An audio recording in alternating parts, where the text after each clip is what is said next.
We spend about a third of our lives, or roughly 90,000 hours, at work. Yet the workplace is arguably an area of our lives that we have the smallest amount of control over and has the least amount of democracy. Under capitalism, a boss has a huge amount of leverage over his employees as he controls access to the paycheck, which is how we pay for our basic needs. If an employee wants to change the conditions of the workplace where they spend a large chunk of their lives, the boss is not likely to listen if the change results in a net profit loss.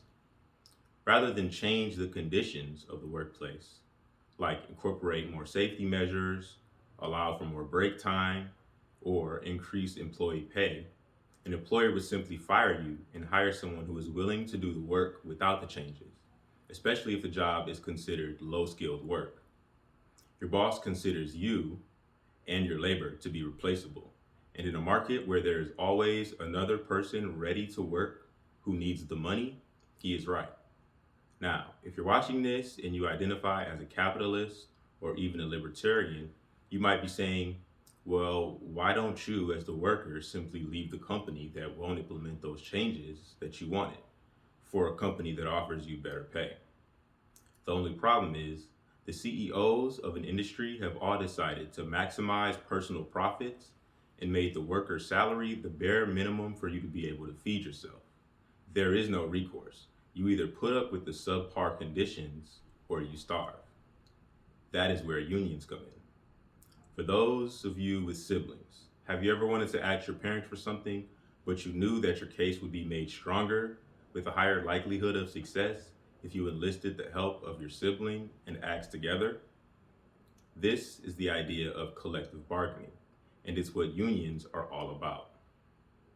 Workers can come together to decide that if their needs are not being met by their employer, then they will withhold labor that is being used to produce all the value and profit for the company.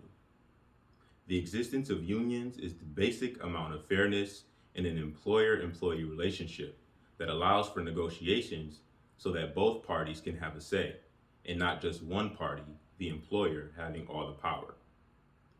In school, when you have a group project, the assignment or the labor is usually divided among the group members, with each member being responsible for a part of the project, so that the teacher can grade the overall project and give each group member a grade based on how much they contributed.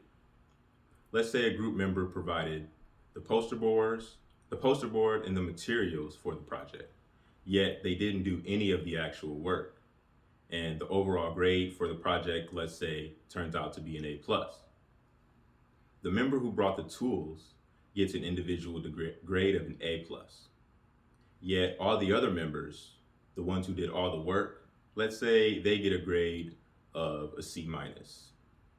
Most people can agree that this situation would be very unfair. Well, in this analogy, the group members who did all the work with little to show for it are the workers. The group member who did none of the work is the CEO or the employer, and the group project is the company. In other words, the worker who does A+ work gets screwed, while the boss who provided capital and did none of the work gets all of the credit or the profit. According to the Economic Policy Institute, using data from the Bureau of Labor Statistics, they show productivity has been increasing while wages have not kept up with that productivity. In my personal life, I keep coming across working class people who happen to be anti-union, and I must say this has been very troubling. I was talking to someone in person and they were trashing unions, and he had this attitude that implied that he had a negative experience with them. I urged him that overall, the existence of unions is positive because it allows workers to have a voice and a seat at the table to address concerns that they have about the workplace. His stance ends up taking the side of corporations and billionaires, which is against his class interests, as he, like me, is basically living paycheck to paycheck and can't afford not to work all the time, like most other Americans. In another interaction with the same person, he trashed poor people who rely on government assistance and welfare, as well as the economic stimulus from the CARES Act during the COVID-19 pandemic. Even though, according to Oxfam, The world's 10 richest billionaires have doubled their wealth since the COVID-19 pandemic started in early 2020. He said people were just lazy and didn't want to work and would rather receive unemployment benefits. It's weird how people have so much anger for a struggling working class person who falls on hard times and needs assistance, but they never mention the billions in subsidies and tax cuts and loopholes for the wealthy and large corporations. And when there are no unions in place to challenge it, CEOs walk away with most of the profit that all the labor is providing and the assistance from the government while small businesses fail. Corporate welfare and the culture of socializing the losses and privatizing the gains isn't serving the majority. It is in our class interest to unionize, giving ourselves a chance to increase the quality of life for the most amount of people. Oh, you can't scare me, I'm sticking to the union. I'm sticking to the union.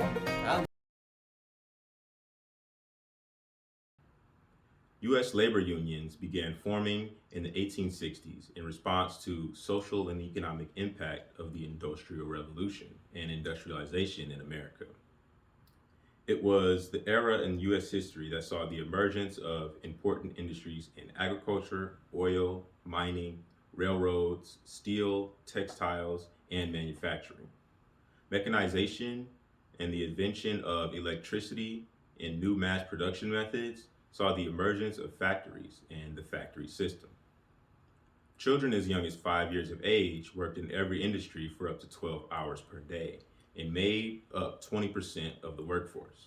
According to the 1900 census, a total of about 1.7 million, or 1 in every 6 child between the ages of 5 to 10, were engaged in gainful occupations in the United States. In 1869, the Knights of Labor was founded as a secret organization of tailors in Philadelphia. Unions started out as trade unions, where members of a specific trade banded together to advocate for rights in a particular industry. It's key to note that there were no laws that gave workers the right to organize a union. There were no laws that required employers to negotiate with a union. Workers who tried to organize a union were fired and placed on what was called a blacklist, which was a list of troublemakers or complainers that could easily be replaced. And other companies who had blacklists would not hire people who were put on the blacklist. Courts of law often ruled that strikes were conspiracies in restraint of trade. Union busting are tactics used by employers to prevent or stop the formation of unions. Workers were required to sign contracts stating that they would not join a union. These were called yellow dog contracts. Pinkerton detectives were hired to infiltrate a union to help break a strike and inform the identities of members. Other tactics that CEOs and employers used were lockouts, which companies used to break a union and prevented workers from entering the premises. And then blacklists, which were lists of troublemakers that were fired and prevented from future employment, even at other companies. Companies employed vast numbers of immigrants who were just glad to have jobs and were paid less than Americans. Immigrants were used as strikebreakers. The Great Railroad Strike of 1877, when Baltimore and Ohio Railroad, B&O, cut wages for the third time in a single year. The strike ended some 69 days later after it was put down by unofficial militias, the National Guard, and federal troops. Strikes happened across the country, with an estimated 100 people killed in riots across the country. These strikes eventually resulted in B&O in 1884 being one of the first major employers to offer health benefits and a pension plan. The Haymarket Riot in 1886 started out as a peaceful rally calling for an 8-hour workday. Several people were killed, and May Day, also known as Labor Day, was founded to commemorate the day and those that died, taking a stand for labor rights. The idea advocated by the Knights of Labor for an industrial system of worker-owned cooperatives also emerged. Worker-owned cooperatives are where every worker owner participates in decision-making in a democratic fashion, or management is elected by every worker owner, who each has one vote.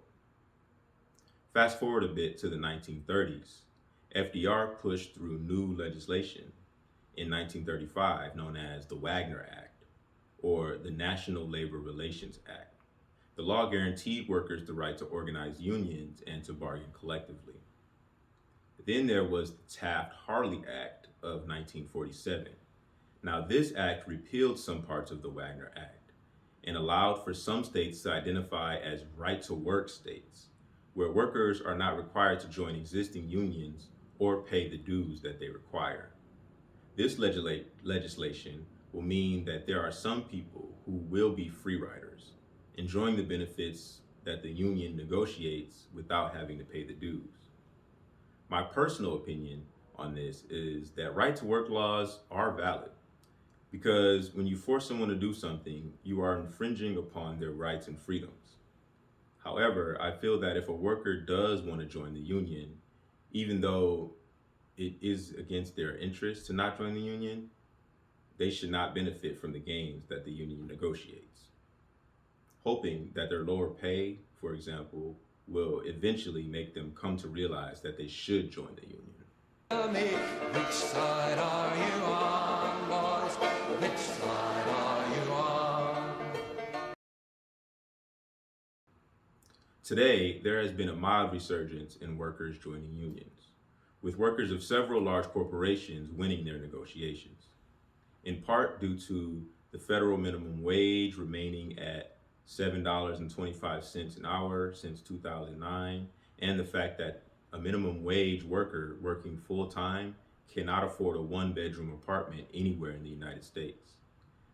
There has been a push for a $15 minimum wage that has failed, despite the fact that if wages kept up with productivity, wages would be closer to $25 an hour. Also, in part due to the Biden administration calling on Congress to pass the Protect the Right to Organize Act, or the PRO Act, which would drastically expand the current National Labor Relations Act in favor of unions. It would protect unions from union busting activities and issue fines to employers for every instance of union busting. My stance on the PRO Act is mixed because it would force non-union workers to pay union dues. In politics, sometimes you have to force people to do the right thing or things that will ultimately benefit them. But unfortunately, people have the right to be wrong. I think that an anti-union worker is the victim of a poverty mindset that prevents them from paying a little bit more in the present as an investment to have it be worth it in the future. Since the PRO Act hasn't yet been signed into law, I feel that it is important to inform as many working class folks about unions so that they can feel empowered to start negotiating for better workplace conditions and advancing their class interests. But that's all I have on unions. Peace.